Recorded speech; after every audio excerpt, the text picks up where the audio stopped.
Hello hello hello. तर जवळजवळ एक एकच फेर झाला आणि एकच दुय्यमी फेर झाला आणि दुय्यमी गणगौळणानंतर शिवाजीबाईचा पहिला दुय्यमचा फेर झाला आणि इथून आता खड्या दुय्यमीला सुरुवात. वाह, जोडीला लाभलेल्या महाराष्ट्राच्या ख्यातनाम सन्माननीय शिवानीबाई सुर्वे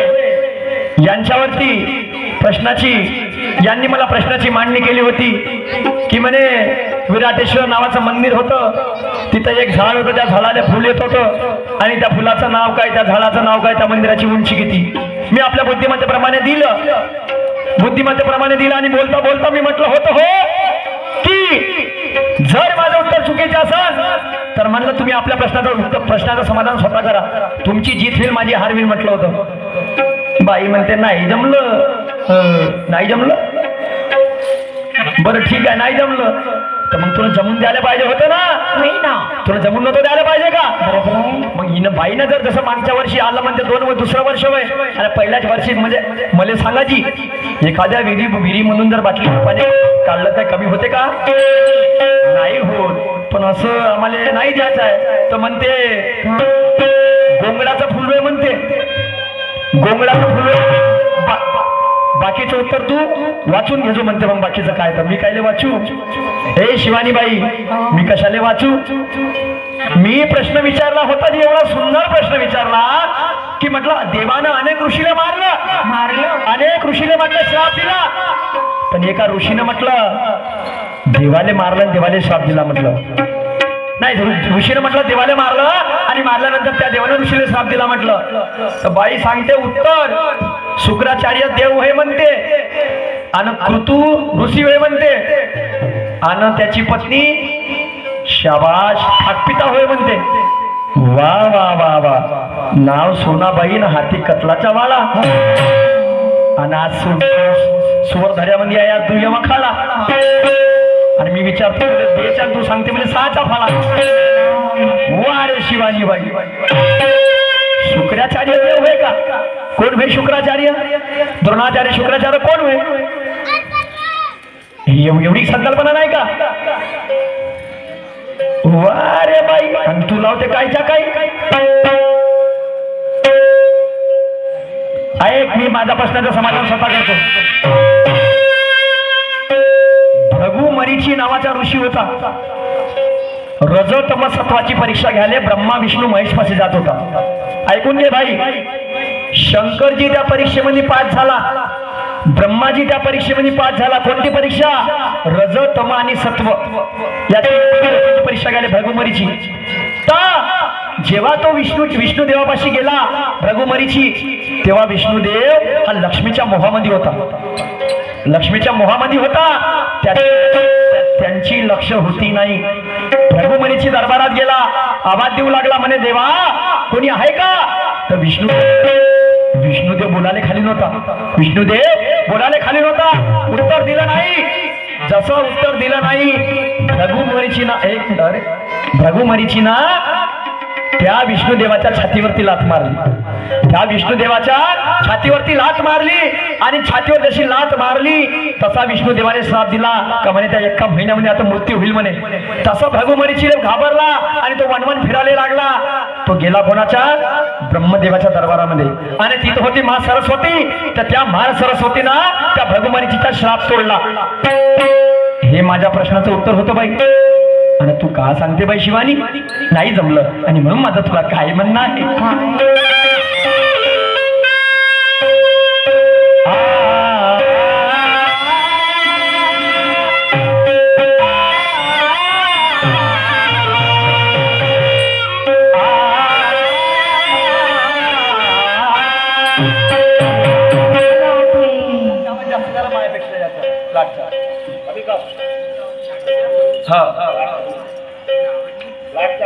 आणि म्हणून काय म्हणणं आहे माझं. मैथिल के बिना गाना गाया नहीं जाता.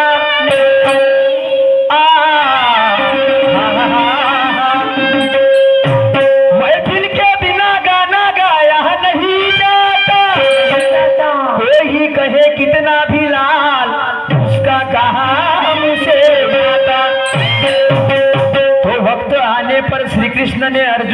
बताई गीता और पूछे हुए सवाल का जवाब शिवानी बाई आपको देना नहीं आता नहीं, क्योंकि सवाल का जवाब देने के लिए ज्ञान का कलेजा होना और अगले को कैसे चुप कराना ऐसा बात में लैजा होना। चांगल्या चांगल्याले घाम फोडणारी बाई आहे म्हणते, तर सूरज लेना फोटन का म्हणते, फोटो पुरा वलात झाला तळपायापासून तो डोक्यावरी बिलकुल गरम तापीनं. मी तर वाटच पाहत होतो का तू केव्हा येते ना हे करते भाऊ, कारण दुरून दुरून आले लोक तुझी आणि माझी पाहण्यासाठी. थोडं ज्ञान मी सांगतो, थोडं ज्ञान तू सांग, कळू दे लोकांना शायरीची किंमत. विज्ञान युगामुळे रूढी परंपरा लोपावत चालली, तिला बचवण्याची शपथ तू आणि मी शिवानी बाई या स्टेजवर खाल्ली. कारण उज्ज्वल दीपाची जळलेली वाहत आहे,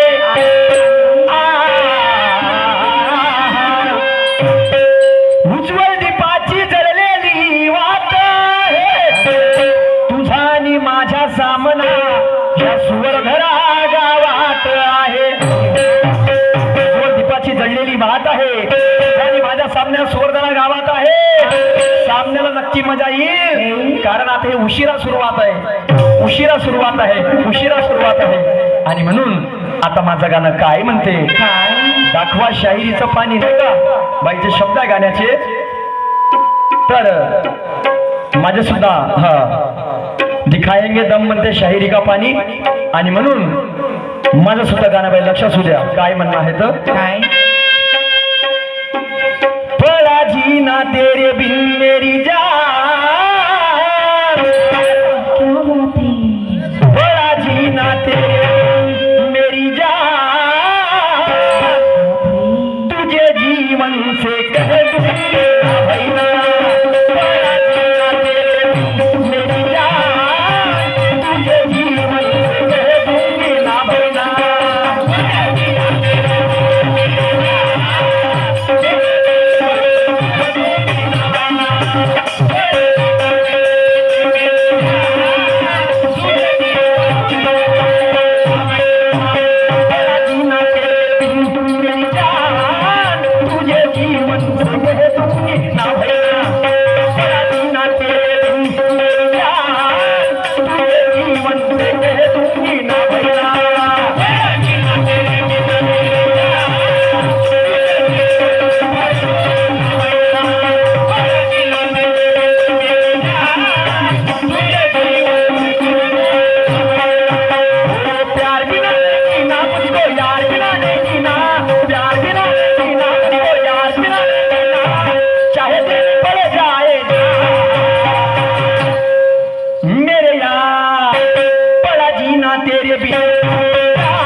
असं का म्हणतो, बाईच्या नावानं बाया येते हे आम्हाला मान्य आहे. कारण नवरा जगात किती मोठा असला तरी तो बायको समोर कमी आहे, आणि जोपर्यंत बायको समोर करिअर कमी आहे त्याला रात्री जेवण भेटण्याची हवी आहे.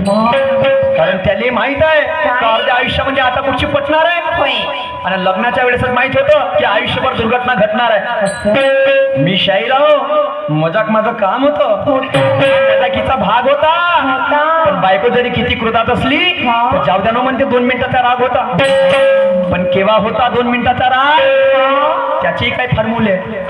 भाजी किती बी वांगली झाली तरी तिला चांगली म्हणायचं असतं, आणि साडी कोणती बी घातली तरी फक्त 2च शब्द, तू खूप सुंदर दिसत, तू खूप सुंदर दिसत, तू खूप सुंदर दिसत. असं का म्हणतो, गोरी राहायची कारी राहते जी, आणि जिथं लोक बाई पाहिजे तिथं तिथं लोकांच्या पूर व्हायचे.